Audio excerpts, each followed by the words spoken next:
روح کی بیماریاں اور ان کا علاج۔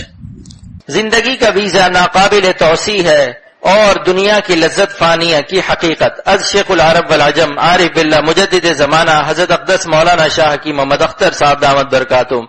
زندگی کا ویزا ناقابل توسیع ہے اور دنیا کی لذات فانیہ کی حقیقت۔ ہم لوگ دنیا کے نیشنل نہیں ہیں اور ویزا بھی ناقابل توسیع ہے، یہاں تو کلرک کو کچھ دے کر ویزے میں توسیع بھی کرا لیتے ہیں، اور زندگی کا ویزا جب ختم ہوتا ہے اگر پوری ریاست و سلطنت حضرت اسرائیل علیہ السلام کے قدموں پر قربان کر دیں کہ صرف اتنی مہلت دے دو کہ 2 رکعت پڑھ کر سجدے میں میاں سے رو لیں، معاملہ صاف کر لیں، درخواست رحم کر لیں، تو اتنا بھی موقع نہ ملے گا۔ بس اس وقت کو ہر وقت یاد رکھیے جب منہ میں زبان تو ہوگی لیکن اس وقت ہم بے زبان ہوں گے۔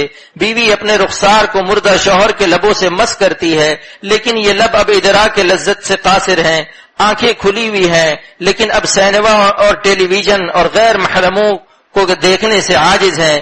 اس وقت کھلی ہوتی ہیں گو آنکھیں، کھلی ہوتی ہیں گو آنکھیں مگر بینا نہیں ہوتی، مگر بینا نہیں ہوتی۔ کان اب عورتوں کے نغمات منشورہ از ریڈیو کو سن نہیں سکتے، زبان پر شامی کباب اور مرغ کی بریانی رکھی ہے لیکن احساس لذت اور حلق سے نیچے اتارنا ناممکن ہے۔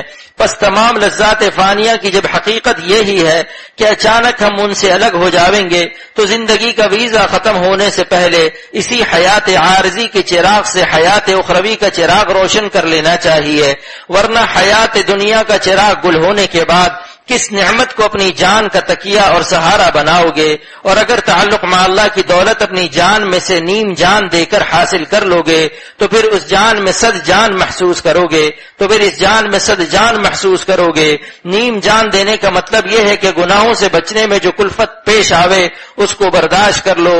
نیم جاں بستاند و 100 جاں دہد، نیم جاں بستاند و 100 جاں دہد، اونچے درو ہمت نہ آید آ دہد، اونچے درو ہمت نہ آید آ دہد۔ اس نعمت قرب کی لذت کے سامنے کائنات کے خزانوں پر نگاہ کرنا اپنی توہین معلوم ہوگی۔ جس طرح بادشاہی بوجہ قرب شاہ کے اس قدر عالی حوصلہ ہو جاتا ہے کہ بجو شیر نر کے ہرن اور چیتوں کے شکار کو اپنی توہین سمجھتا ہے۔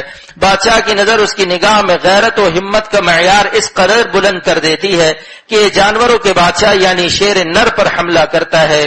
می نگیرت باز شہ جز شیر تر، می نگیرت باز شہ جز شیر تر، کرگساں بر مردگاں بکشادہ نر، کرگساں بر مردگاں بکشادہ نر۔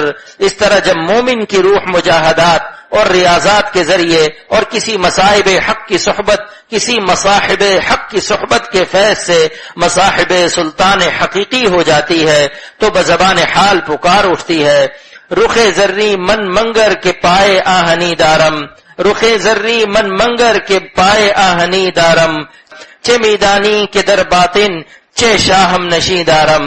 اے مخاطب میرے پیلے چہرے کو دیکھ کر یہ خیال نہ کرنا کہ میں کمزور ہوں، بلکہ راہ حق پر میں لوہے کے پاؤں رکھتا ہوں۔ تجھے کیا معلوم کہ میرے باطن کو کس سلطان السلاطین اور احکم الحاکمین کی معیت خاصہ حاصل ہے۔ پس یہ مبارک اور خوشبخت جان عارف مصاحب حق مثل بادشاہی کے ہے کہ ساری کائنات و لذات و مافیہا سے اپنی نگاہ پرواز کو قطع نظر کرتی ہوئی عرش اعظم اور صاحب عرش اعظم سے رابطہ قائم رکھتی ہے، اور اس کی نگاہوں میں تمام ما سوی اللہ ناقابل التفات اور بے قدر ہو جاتے ہیں۔ روح او سے مرق بس عالی طواف، ذل او اندر زمین چو کوہ قاف۔ عارف کی روح عرش پاک کا طواف کرتی ہوتی ہے اور جسم اس کا دنیا کی زمین پر مثل پہاڑ پڑا ہوتا ہے۔